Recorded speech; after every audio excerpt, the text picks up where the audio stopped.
All right, welcome back everyone to my round 4 recap from the Qatar Masters. This one was super interesting. There's a fun story tied with this game, which I will get into. But coming in to this round, I was paired against Msellek Illyas from Morocco. I believe he's one of the top players from Morocco, maybe ranked number 2 in the country. He's definitely represented their Olympiad team before because I found his games from the Olympiad as I was preparing for him. And coming into this game, I was mainly expecting pawn e4, which is what he played. And we ended up going into a Sicilian, and I decided to play e6 on move 2. I'm capable of playing a few different moves on move 2, knight c6 and d6 also included. But I went for e6, partly because he played the same opening in a previous round against Nihal Sarin. And against Sarin, he played g3 after thinking for maybe like 7 or 8 minutes. So I figured that I'd repeat the opening and maybe he wouldn't be super well prepared. But boy, was I wrong, because he came prepared with some very deep preparation, starting with c3. And this is a beginning of kind of the story of the opening in this game, because not only was he deeply prepared, but so was I. And what ended up unfolding was we went into an opening that is super like new and trendy, that has recently been played in some very notable games. And I'll go forward the next few moves just to show. So after c3, I play d5, he plays e5, I play d4. And if you follow the top level chess scene at all, especially if you've been watching the US Championships, you may know that the one and only Hans Niemann recently defeated Levon Aronian in this exact opening. Hans was playing white, Hans played d3, and so did my opponent. Now, I had seen the Hans against Aronian game, but I had also seen a game that was played yesterday between Anish Giri and Aditya Mittal in this exact tournament. And this morning, before I played this game, I saw an interview. I don't know if it was on ChessBase India or the official Qatar Masters YouTube channel, but Anish was talking about his experience in yesterday's game, about how his opponent was like super well prepared, like blitzed out the first 15 moves of the opening. And out of curiosity this morning, I saw their game and I thought it looked interesting. And then I realized that maybe there's a possibility my opponent could like use this weapon that Anish played and that Hans played recently against me. And yeah, this move d3, at least between Anish and Hans, and I think also recently at the World Junior Championship, this was played. Pretty sure Hans referenced this in his interview. I was playing in Mexico at the World Juniors, and next to me there's a game like Jan Subel against Rudik Makarian. And I saw that this idea was played, and I was so impressed by the idea. So this morning, I made an effort to look at the game between Anish and Aditya, and I managed to remember the next like 10 to 15 moves of the game. And we basically just repeated their exact same opening. After knight c6, g3, knight e7, bishop g2, both me and my opponent were following the game from yesterday. And I was very fortunate to have reviewed this this morning after knight b5, queen v8. It gets a little bit messy because after white takes on d4, I don't take back right away because the knight defends d4, but first I play a6, knight a3, and then I take. And then after knight c4, there's this move bishop to b4 check. Now, I didn't really have to think much about these moves. I was taking a little bit of time to make sure I was remembering things correctly. But the point here is after bishop d2, I take on d2, and we should note that the queen and both knights are tied down to defending the e5 pawn. I have 3 attackers, there's 3 defenders. So if white doesn't want to lose a pawn, the only move is king takes d2, and that's what my opponent played. And this is still the same position as Anish's game from yesterday. And in this position, Anish made the reference to this inhuman move. I thought there's no way black finds these moves, particularly bishop d7 is very hard, and then in the end rook to a7 is absolutely impossible to make. Which is rook a7. And this is a move that is very difficult to understand. And I'll admit that during the game, I didn't really understand this move immediately, but I knew it was a top stockfish move. Like I knew that any other move is some advantage for whites, and rook a7 maintains some sort of equality. But I want to make it clear, I did not have any devices on me. I played the inhuman stockfish move because I looked at this position this morning. It was by some miracle. Such a ridiculous miracle that I don't even remember why I checked it. That I saw the game from yesterday, and it happened in my game as well. And once I played rook a7, my opponent, I think, took his first think of the game, at least extended think, before playing h4. Now, unfortunately, I actually just forgot what happened in the Anish game in this moment. I couldn't remember if Anish played h4 or something else. I did just check, and he actually played a4, and the game took a slightly different route after b5, and then take, and then take, and then check, and then here, and then there was some eventual queen a8. But yeah, after h4, I was basically on my own, and I was trying to remember the brief analysis I did this morning, but I didn't really analyze super in depth because I was not expecting this position to occur in my game, but it did, and now I had to figure out what to do. b5 definitely crossed my mind here, but I wasn't sure about lines with knight d6 and maybe some eventual h5. So I played what I thought was the safest move, is h5, preventing white from getting this pawn thrust in and kicking my knight. And from here, my opponent played rook to c1, which I was pretty sure was not played early on in Anish's game. So I was very certain that we were in completely fresh territory, and this is a brand new position. And now I had to figure out what exactly to do. And I knew some ideas in the position, like obviously b5 is an idea.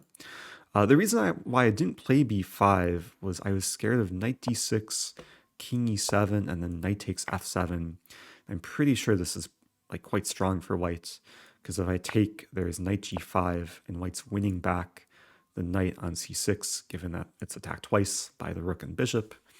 So rather than going for b5, I played the move pawn to f6, which I think is very thematic for this position.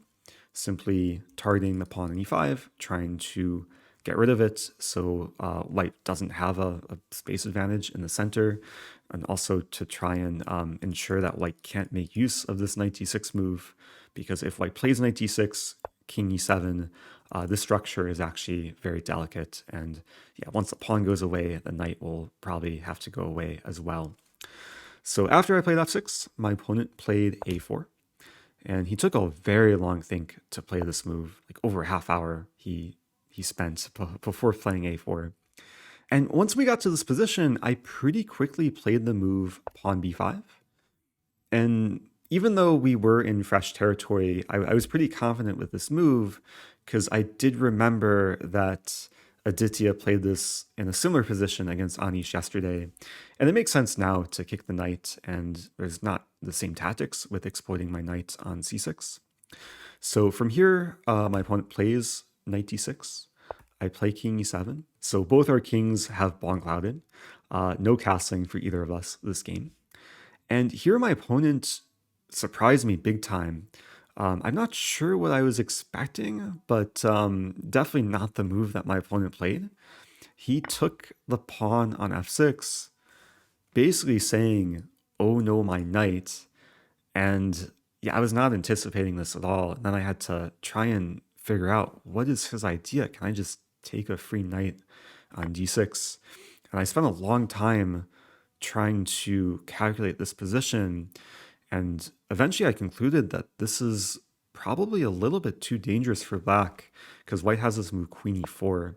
And even though I'm temporarily up a piece, my knight is attacked, and white just has a lot of counterplay, and I don't really have time to take back the pawn because queen takes g6, and it's my king who's looking a lot more exposed than white's king on d2.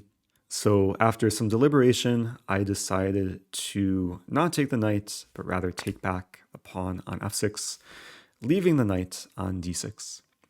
And then my opponent doesn't move his knight on d6. He rather counterattacks with pawn takes b5. And here I have another decision to make. Do I take the pawn? Do I take the knight with my queen, with my king? And I figured that if I take the pawn on b5, I'm allowing knight f5 check, and white is winning a pawn here. My e6 pawn is pinned. After king f7, he can take. And I wasn't sure if I have much compensation for being down a pawn in this position. So instead of taking on b5, I decided to take the knight on d6 with my king.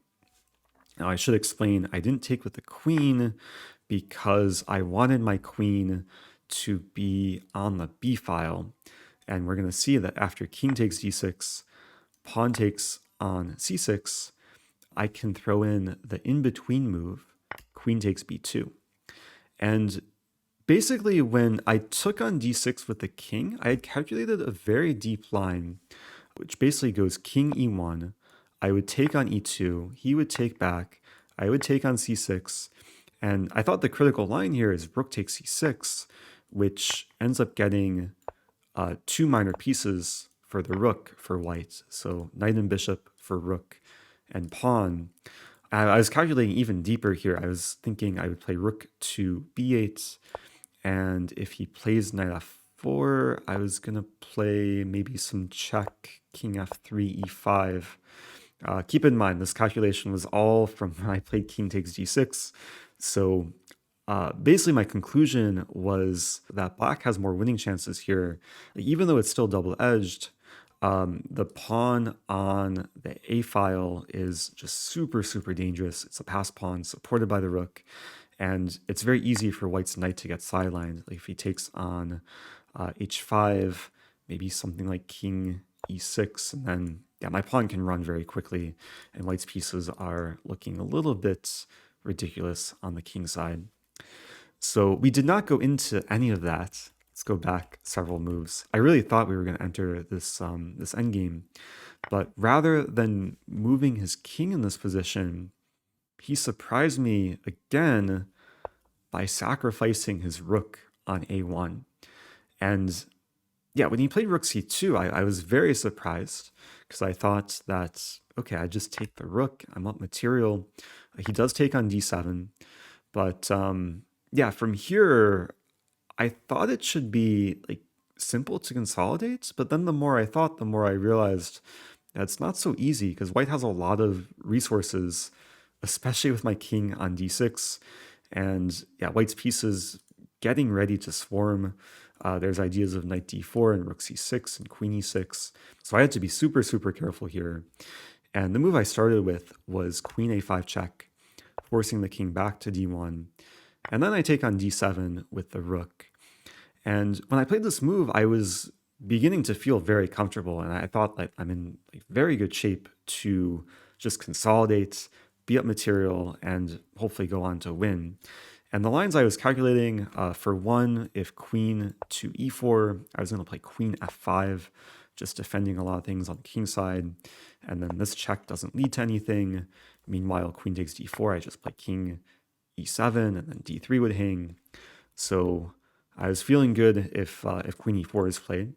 I was also feeling good if knight takes d4 was played. I thought it was a tricky option because I can't really win the knight without running into trouble with rook c6 and queen e6.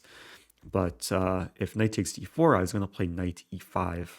And I'm pretty sure this is also quite good for black because I cover c6. I'm ready to play king e7 and get some initiative on the d file. On top of that, I'm now threatening queen a1 to win the knight.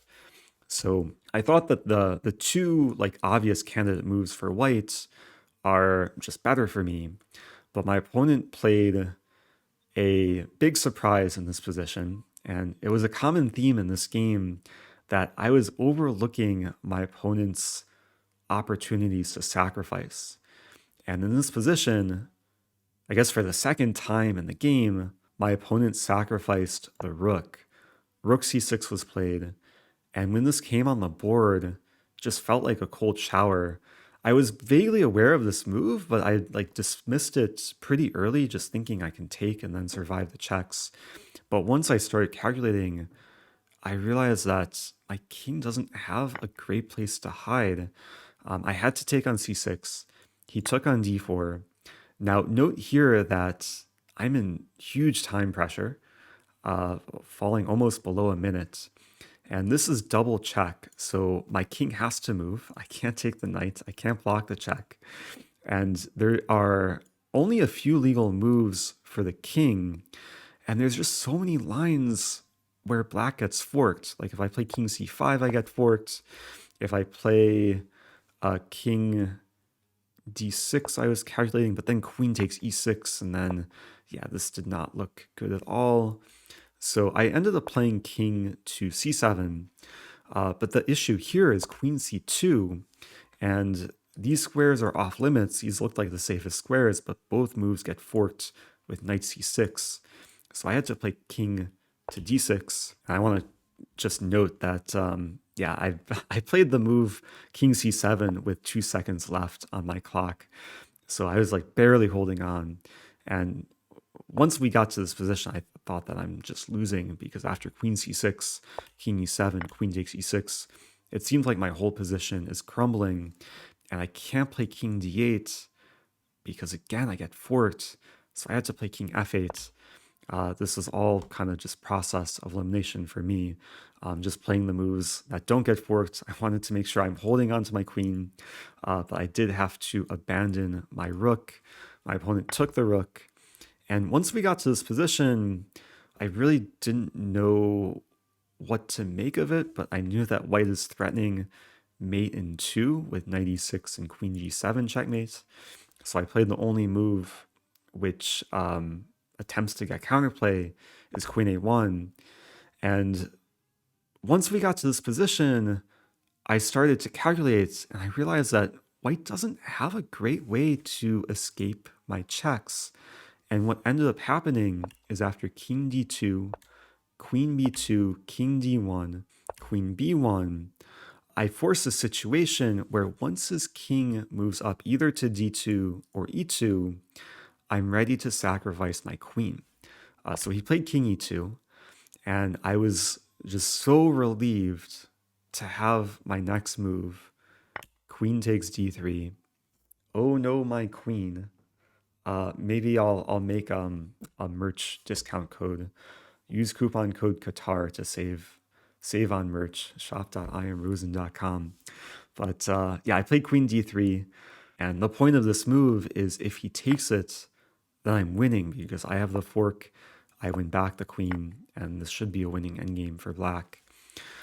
So I was very relieved, but unfortunately, I'm not winning in this position, or at least I don't think I'm winning, because after king e1, white is still threatening knight e6 check, and I'm still relatively low on time, still kind of living on increment.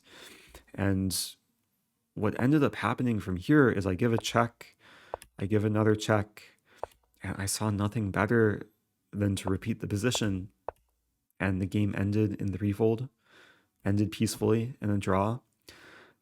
I'm not sure if I had a chance to play for a win in the final position, but I don't think I did. I'm pretty sure it was a draw. I hope I didn't miss any opportunities in the end here, but I'm super curious to check this game with the engine. I really held off. It was a long shuttle ride back to my hotel, but the whole ride I avoided checking with the engine. So let me switch to the other chapter here, and we can see the graph. Wow, so I was never actually winning. I was better at some point. Let's get to the critical moments. So yeah, the first 15 moves, at least for me, was all opening preparation. Big thanks to Anish Giri and Aditya Mittal and Hans Niemann for making this line popular enough for me to review it this morning. But yeah, after h4, wow, h5 was just a blunder. I thought I was still following like thematic ideas, but what am I supposed to do? So h4 was maybe a bit inaccurate. I'm just supposed to castle here. h5? h5, b5 only move. Wow. Yeah, it's the type of thing, like, if I had more time to prepare, like if I had maybe a few more days or a few more months to prepare, I would build out my repertoire deeply enough to have this in my files. But yeah, I don't think I was going to find that over the board. So h5 was a mistake. I am worse here. f6 was also a bad move because white can just take it. Yeah, if takes, I was going to take back. I was calculating king e1 during the game, but apparently knight b6 is very strong. Wow, so I could have just been much, much worse. So I'm fortunate that my opponent didn't punish me, didn't play the stockfish moves. And going forward from here, white's still for choice. Wow, so queen e4, that's such a hard move to find. Like the missed opportunities so far are like hard to find engine moves. So can't blame my opponent for missing that. And after b takes c6, this is now equal. I take on b2. Rook c2 is a mistake. Yeah, I figured in the game white should play king e1. And real quick, let me just check this line. Yeah, this is a very deep line. I thought black is for choice in the end, though. My opponent told me after the game he didn't go for this because, yeah, the a-pawn looks so strong. So, okay, rook c2. Black is for choice, but yeah, you have to take the engine evaluation with a grain of salt because it's so tricky to play, especially in time pressure. After queen a5, yeah, I did not play this accurately. So white is winning here. Rook c6, best move. So what did white miss? Queen c2. This is all winning for white. Queen... Oh, queen takes f6 first. And what was I going to play? Rook f7 just gets mated, though. Because here in... Yeah, it's forced mate. I would have had to play king e8. Wow, so... White could have gone into this line where black is up 2 exchanges. What is this? 2 rooks for 2 minor pieces and a pawn. But the king is so exposed. And apparently there's some forcing variation here. Oh, look at this. Rook e7, queen takes e7. Oh no, white's queen, but then the fork, and yeah, white's completely winning. So when my opponent took the rook, that allowed me to escape with a draw. And we see the same tactical theme. Yeah, oh no, my queen. Ah, what a game.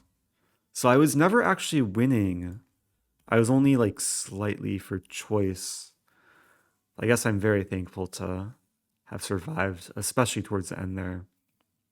Man, what a crazy, crazy game. Yeah, again, big thanks to Hans Niemann, Anish Giri, Aditya Mittal for probably being the reasons why this game took place. Do I clickbait the thumbnail? Just thank you, Hans Niemann. If he didn't play his game against Levon Aronian, I don't think Anish would have played it yesterday, and then I would not have been aware of this line to play it today. So it's just kind of a trickle-down effect. But that's how we learn openings, by following the games of top players.